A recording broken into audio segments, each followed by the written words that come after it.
Hello everyone and welcome back to the channel. I hope you guys watched the linked list series 1 video, and I hope you guys got some idea about why arrays, why linked list, and why we are studying about linked list and so on. So in this particular video we are going to focus on what linked lists are basically, and then we'll try to focus on what are some real life applications of linked list. Very brief idea on that. Most part of this video is going to cover on what the linked lists are basically, why they are called linked lists and so on. In the later part of the series, we'll try to cover what linked list implementation looks like in Python, C++, Java, and so on. And then we are going to try to solve some interesting and challenging problems that involve linked lists. So let's get started.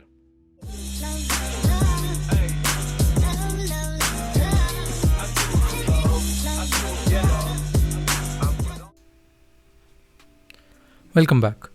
So now let's talk about why the name linked list, right? So as you can see this diagram, what we have here, let me just quickly change the color of the ink. From where can I change it? All right, let's have blue. Yeah. So these are links. I mean, we still haven't defined linked list properly, right?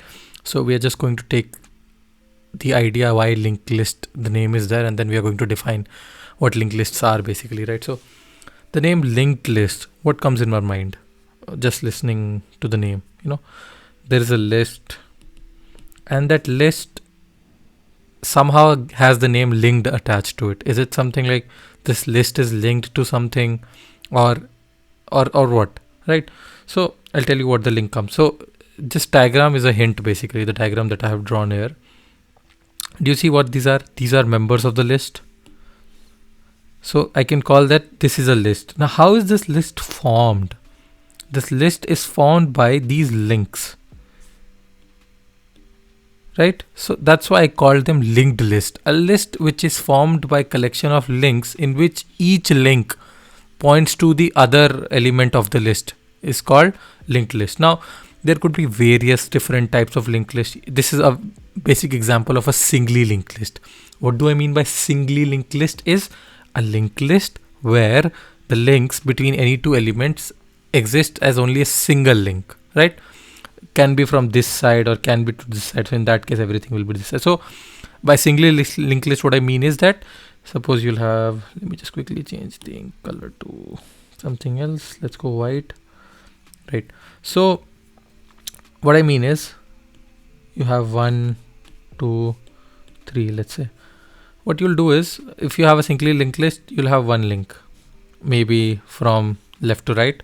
If you have now another kind of linked list is doubly linked list, right? In a doubly linked list, there are multi-directional links between all the elements. So either you can go from left to right, as well as you can come back also. On a singly linked list, coming back is not possible, right? So a doubly linked list would be one, same example, 3, this, and then you have from this to this, you have links back, right? So this is what linked lists are basically, right? So why linked list? What are these links? Let's try to understand that, right? So why do we need these links? I mean, in arrays we don't have these kind of links, right? Why don't we have these kind of links in arrays? Because what did I tell you? Arrays are contiguous part of memory, right? So if I draw memory, it's contiguous, remember? And the most important thing about linked list, it's not at all a contiguous part of memory. So the good thing here is that we don't have to, have a large memory block to, make a linked list. We're going to talk about that more later, right? So this is let's say suppose this starts at address 2000. Again, storing integers 4 bytes, 2004, 2008, 2012, 2016, 2020, 2024. Right. So again, if I'm storing 1, 2, 3 here, if I have the address of starting element, I can calculate the address of any other element, right? So that's why I do not require any links here, because the calculation is obvious. But in case of linked list, what happens is, suppose I have one element in linked list, in my list. Now, in order to add another element, what I do is I allocate some memory. for this new element, put it in my object, basically allocate memory for this 2, and then I tell my previous element that now you should point to the other element that I just found. So I give my first element the link, the reference to that particular newly allocated section of memory. Now don't confuse, don't worry, we'll talk more about this in detail when we try to implement. But for now, just understand that it's not a contiguous part of memory. Again, if you have to insert another thing, let's say suppose we have to insert 3, what I'm going to do is I'm going to just allocate new memory, store 3 in that memory, and currently wherever I'm pointing to, it's called my head, right? So currently wherever I'm pointing to, I'll just tell it that in your next reference you should store this. Okay, so I'm telling 2 to store 3 in its reference. So that's what the basic structure of linked list looks like. So something like what do we have here is every box of this linked list contains 2 things. One, it contains data, could be of any format, no problem. Second, it contains link / reference to the next element.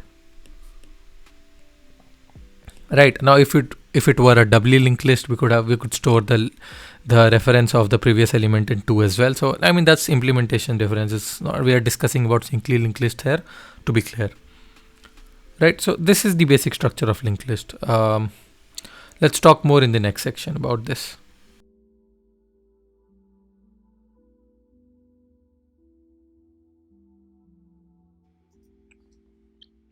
In this section, we are going to talk about the real life applications of linked list.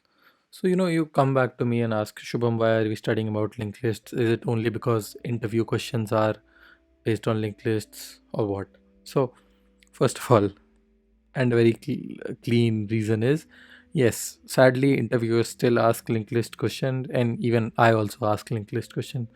It's not because it's a standard or something. It's because it helps me to understand if the candidate is able to understand the basic process of memory allocation. He able to visualize recursion in a linear data structure and so on. Now, recursion in this, we have not actually applied anything. We'll apply them in the future question. So first thing is, I mean, interviews, or rather, I would say, programming proficiency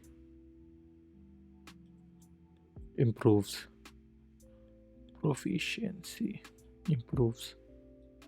Number 2, another great real life example is in your Chrome browser, in your Chrome browser or any browser, you have this forward button and the previous button, right, in the history.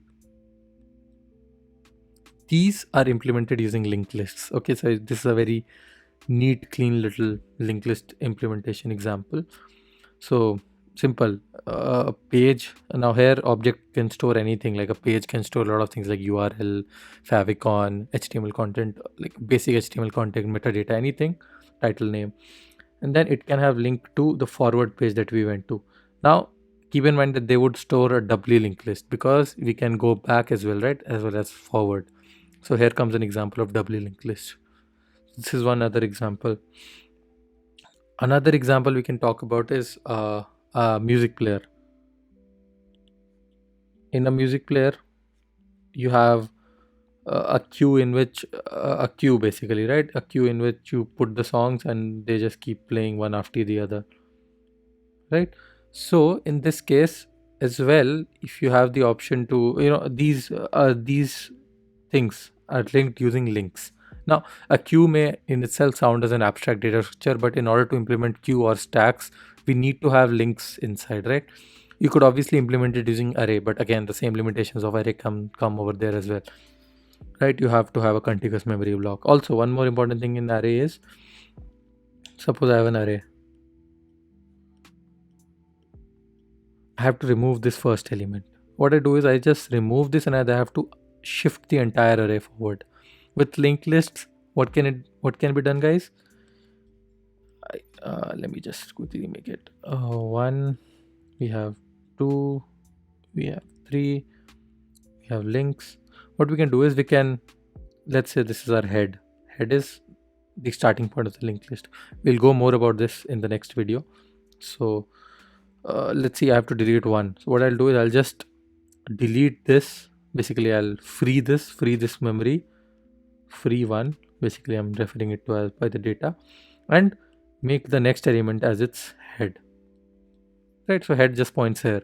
This is not at all needed now. So that's all. No need of shifting or anything.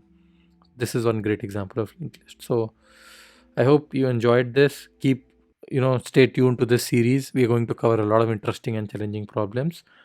And Merry Christmas. Take care. Stay home. Stay safe.